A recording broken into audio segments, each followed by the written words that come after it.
Avant d'aller se plonger dans les mystères de la création de l'univers, je voudrais remercier Odoo, notre partenaire sur cette vidéo à qui l'on doit le superbe site web que j'ai créé, baladementale.odoo.com. Si vous êtes passé à côté, allez donc y faire un tour. J'y ai mis toutes les vidéos de Balade Mentale qui font selon moi le plus voyager, les plus intéressantes, étonnantes ou désarçonnantes sur la nature, l'univers et un peu le reste. En gros, j'ai essayé de rassembler une sélection forcément très subjective, du meilleur de la chaîne, sur un seul site internet. Vu qu'il y a près de 200 vidéos en ligne, baladementale.odoo.com, c'est donc une sorte de best-of de vitrine. J'espère que ça vous plaira. En tout cas, moi je me suis bien amusé à le construire en moins de temps qu'il ne faut pour le dire. Car en plus d'être gratuit, l'éditeur de site web d'Odoo est d'une grande rapidité, facile à prendre en main, c'est fluide et extrêmement efficace. En à peine quelques clics, vous avez les bases d'un site configuré. 30 secondes plus tard, vous pouvez déjà commencer à créer et à vous amuser. Il n'y a pas de compétences techniques à maîtriser, c'est simple, rapide, ludique et efficace. Tout est complètement personnalisable, c'est vous qui choisissez les couleurs, le thème, les polices de texte, l'agencement des pages,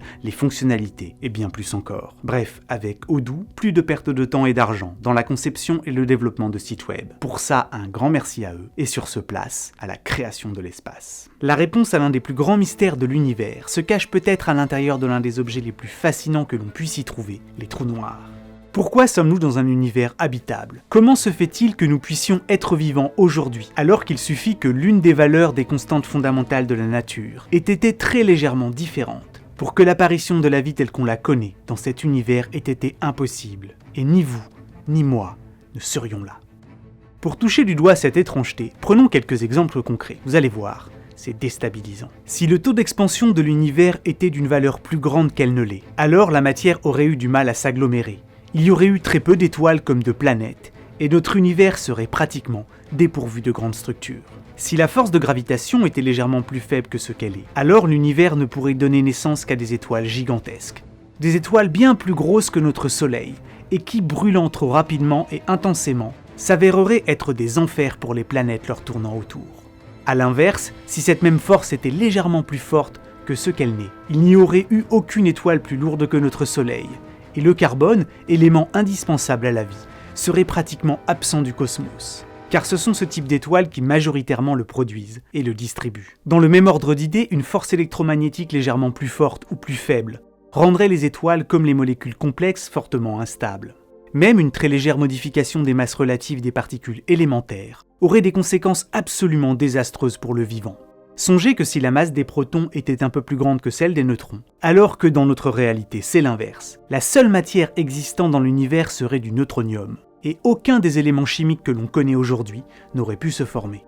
Si la force nucléaire qui régit la cohésion des noyaux atomiques avait été légèrement plus faible, la plupart des éléments auraient été radioactifs, et les réactions de fusion nucléaire ayant lieu au cœur des étoiles, bien moins énergétiques, réduisant de fait leur durée de vie. Baisser encore la valeur de cette force nucléaire, et seul l'hydrogène aurait pu exister dans l'univers, avec pour conséquence qu'à peine formées, les étoiles se seraient dans la foulée effondrées en naines blanches, en étoiles à neutrons ou en trous noirs. Et on pourrait continuer comme ça encore très longtemps. À chaque fois, il suffirait de faire varier d'un chouïa la valeur de l'une des constantes fondamentales de la nature, pour se retrouver avec un univers inhospitalier pour la vie telle qu'on la connaît. La grande question derrière tout ça, c'est qu'est-ce qui a donné aux constantes fondamentales de l'univers leur valeur? Et pourquoi celles-ci ont-elles, parmi un champ quasi infini de possibilités, ces valeurs plutôt que d'autres? Cette question-là reste l'un des mystères les plus opaques de la physique moderne. Pour tenter d'expliquer cette bizarrerie, quelqu'un de profondément religieux risque de vous répondre qu'il y a derrière tout ça un ajustement voulu. C'est Dieu, quelle que soit la forme que vous lui donnez, qui aurait appuyé sur les boutons. Fin de la discussion. Mais si cette hypothèse-là, un peu court en argument, ne vous satisfait pas, alors il faut continuer à réfléchir.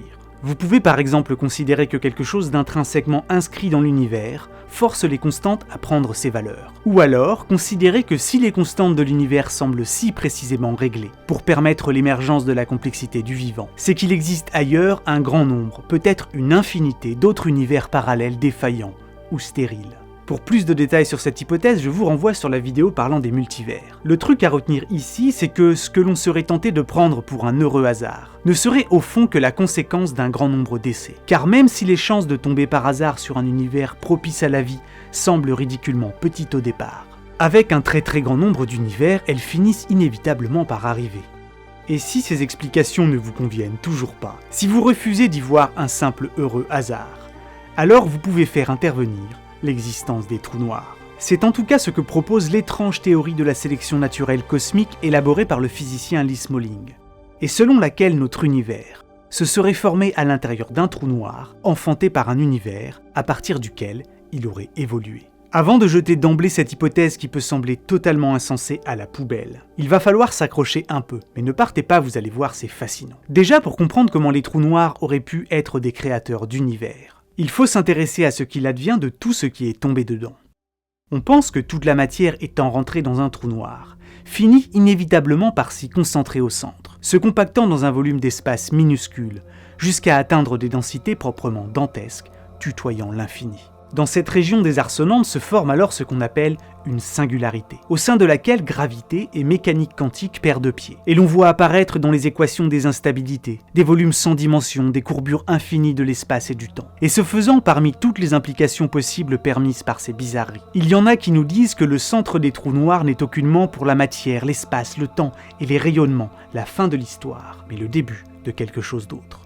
Les conditions qui règnent théoriquement au cœur de ces singularités, avec leur densité infinie et leur espace templier, s'apparentent en effet étrangement à celles qui régnaient lors des premiers instants de notre univers, à proximité du Big Bang.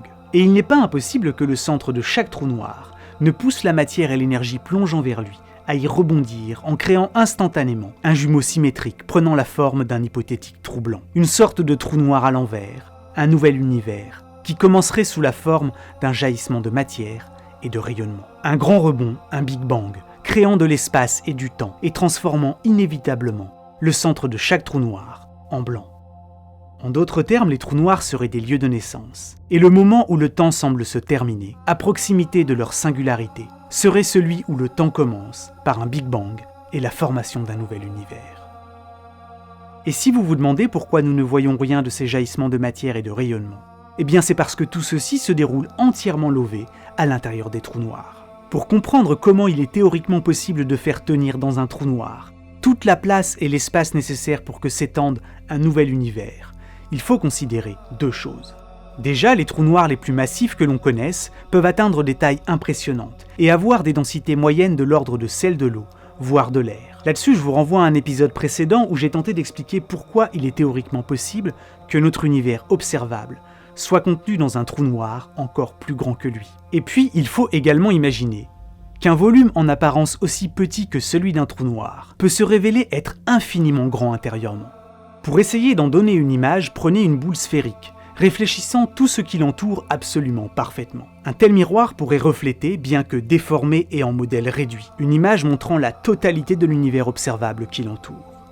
Eh bien, disons que, d'une manière analogue, les phénomènes déroutants ayant lieu à proximité des singularités autorisent un reflet projeté depuis le centre, sur la face intérieure de la sphère, à se transformer à l'extérieur en nouvel univers. Ok, ça c'était pour la partie les trous noirs pourraient finir par s'effondrer en créant un passage entre un monde qui meurt et l'autre renaissant. Mais ça n'explique pas vraiment pourquoi nous sommes dans un univers dans lequel les lois de la nature ont les valeurs qu'on leur connaît. Et c'est là que la théorie de la sélection naturelle cosmique, aussi appelée théorie des univers féconds, prend tout son sens. Car en étant des lieux de naissance, les trous noirs permettent de résoudre l'énigme de ces valeurs. L'hypothèse est la suivante. À proximité des singularités, lors du rebond, les valeurs des constantes fondamentales des univers enfantés seraient très légèrement décalées par rapport à celles régissant l'univers parent. Ainsi, ces nouveaux univers naissant à partir des trous noirs ne seraient pas des pages blanches, ils ne repartiraient pas de zéro. Et là où ce raisonnement devient d'autant plus puissant, c'est que même si parmi les myriades de mutations possibles, certaines donnent des univers impropres à la vie, il semble y avoir une sorte de corrélation entre les valeurs des constantes qui permettent d'engendrer un grand nombre de trous noirs, et donc un grand nombre d'univers, et celles qui semblent favoriser la possibilité d'apparition de la complexité, et donc du vivant. Autrement dit, les univers capables de former un grand nombre de trous noirs, et ayant donc le plus grand nombre de descendants, devraient également héberger un plus grand nombre d'étoiles comme de planètes. Et la nature exponentielle du processus de ramification en cascade, avoir pour conséquence le fait que l'ensemble de tous les univers devrait très rapidement être dominé par les variantes les plus fécondes. Il n'y aurait donc rien d'exceptionnel à se retrouver dans un univers propice à la vie, puisque ceux-ci sont de fait les plus nombreux. Et les valeurs des constantes que nous observons sont celles qui ont, dans une succession d'espace-temps infiniment imbriqués, été en quelque sorte sélectionnées, car favorisé au fil des générations d'univers. Alors, soyons très clairs, l'hypothèse que notre univers ait été enfanté dans un trou noir lové dans un univers plus grand reste en l'état impossible à prouver. Comme d'ailleurs l'hypothèse des multivers, des univers cycliques et j'en passe. Mais la sélection naturelle cosmique, en faisant des trous noirs des lieux de naissance, est l'une des seules théories dont on dispose qui soit capable d'expliquer par un processus logique l'existence d'une complexité organisée. Les univers sont dans cette vision autocréateurs, sans qu'il y ait besoin de quoi que ce soit d'autre qu'eux-mêmes pour les engendrer, leur donner des règles, y faire apparaître de la complexité. Et l'une des conséquences étonnantes de cette hypothèse, c'est que si elle s'avère être la bonne, alors vu que notre univers accueille de la vie, il est probable qu'elle soit apparue dans notre univers par an, comme dans les milliards d'autres univers s'étant formés à partir des trous noirs que l'on retrouve dans le nôtre. Des univers qui sont autour de nous. Une étoile géante s'effondre, un univers naît. Chaque fois qu'un trou noir se forme, de l'autre côté, un univers naît. Quand on songe qu'on estime à plus de 100 millions le nombre de trous noirs présents dans notre seule Voie lactée, et au fait qu'il en existe des dizaines à quelques milliers d'années-lumière de la Terre, alors, si la théorie de la sélection naturelle cosmique est dans le vrai, il y aurait donc d'autres univers bien plus proches de nous que ne l'est la galaxie d'Andromède.